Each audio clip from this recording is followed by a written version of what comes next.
এই যে বিস্কুটগুলি ভেঙে গুঁড়ো করে নিয়েছি আধ ভাঙা করে, এবার মিক্সিতে ডাস্ট করে নেব। আর ক্রিমগুলি আলাদা করে নিয়েছি, ওটা মিক্সিতে দিয়ে ডাস্ট করে নিচ্ছি। ডাস্ট করে নিয়েছি, ঢেলে নেব। দিয়ে দিচ্ছি বেকিং পাউডার অল্প পরিমাণে, বেকিং সোডা, ভালো করে মিশিয়ে নেব। চিনি দেব আন্দাজ মতো, বিস্কিটটা তো এমনিতেই মিষ্টি, তাই চিনিটা এমন বেশি লাগবে না। ভালো করে মিশিয়ে নিচ্ছি। এবার দুধ দিয়ে দেব, দিয়ে দিচ্ছি দুধ অল্প অল্প করে ঢেলে ব্যাটারটা তৈরি করব।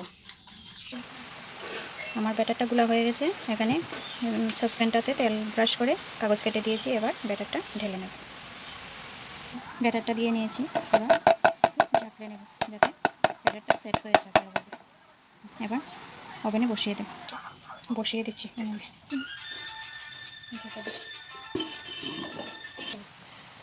কেকটা হয়ে গেছে, এই যে নামিয়ে নেব।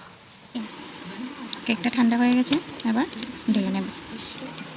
পেপারটা কি সুন্দর উঠে যাচ্ছে, দেখুন কি সুন্দর ক্রাঞ্চি হয়েছে। এই যে খুব সুন্দর ক্রাঞ্চি হয়েছে। আমি এই কেকটা কেটে দেখাবো না, কারণ এটা অন্য একটা কাজে, তাই শুধু এভাবেই দেখাচ্ছি। এভাবে শর্টকাট এভাবে কেক বানালেও খুব ক্রাঞ্চি হয় আর খেতেও খুব সুস্বাদু। ধন্যবাদ ভিডিওটা দেখার জন্য।